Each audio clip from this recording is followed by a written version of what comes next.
ہم نے آسمانوں اور زمین کو اور جو کچھ ان دونوں میں ہے حکمت سے اور ایک وقت مقرر تک کے لیے پیدا کیا ہے، اور کافروں کو جس چیز سے خبردار کیا جاتا ہے اس سے وہ منہ پھیر لیتے ہیں۔ کہو کہ بھلا تم نے ان چیزوں کو دیکھا ہے جن کو تم اللہ کے سوا پکارتے ہو؟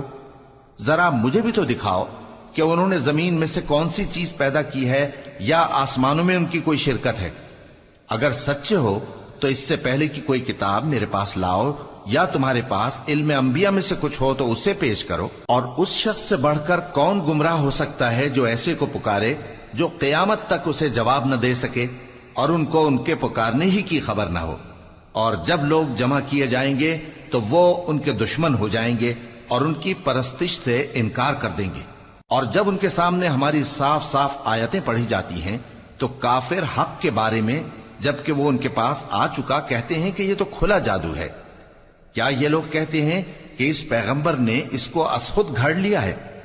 کہہ دو کہ اگر میں نے اس کو اپنی طرف سے بنایا ہو تو تم اللہ کے سامنے میرے بچاؤ کے لیے کچھ اختیار نہیں رکھتے۔ وہ اس گفتگو کو خوب جانتا ہے جو تم اس کے بارے میں کرتے ہو، وہی میرے اور تمہارے درمیان گواہ کافی ہے، اور وہی تو ہے بڑا بخشنے والا مہربان۔ کہہ دو کہ میں کوئی انوکھا پیغمبر نہیں ہوں، اور میں نہیں جانتا کہ میرے ساتھ کیا سلوک کیا جائے گا اور تمہارے ساتھ کیا کیا جائے گا۔ میں تو اسی کی پیروی کرتا ہوں جو مجھ پر وہی آتی ہے، اور میرا کام تو علانیہ خبردار کرنا ہے۔ کہو کہ بھلا دیکھو تو اگر یہ قرآن اللہ کی طرف سے ہو اور تم نے اس سے انکار کیا، اور بنی اسرائیل میں سے ایک گواہ اسی طرح کی ایک کتاب کی گواہی دے چکا اور ایمان لے آیا، اور تم نے سرکشی کی، تو تمہارے ظالم ہونے میں کیا شک ہے؟ بے شک اللہ ظالم لوگوں کو ہدایت نہیں دیتا۔ اور کافر مومنوں کے متعلق کہتے ہیں کہ اگر یہ دین کچھ بہتر ہوتا تو یہ لوگ اس کی طرف ہم سے پہلے نہ دوڑ پڑتے، اور جب وہ اس سے ہدایت یاب نہ ہوئے تو کہیں گے کہ یہ تو پرانا جھوٹ ہے۔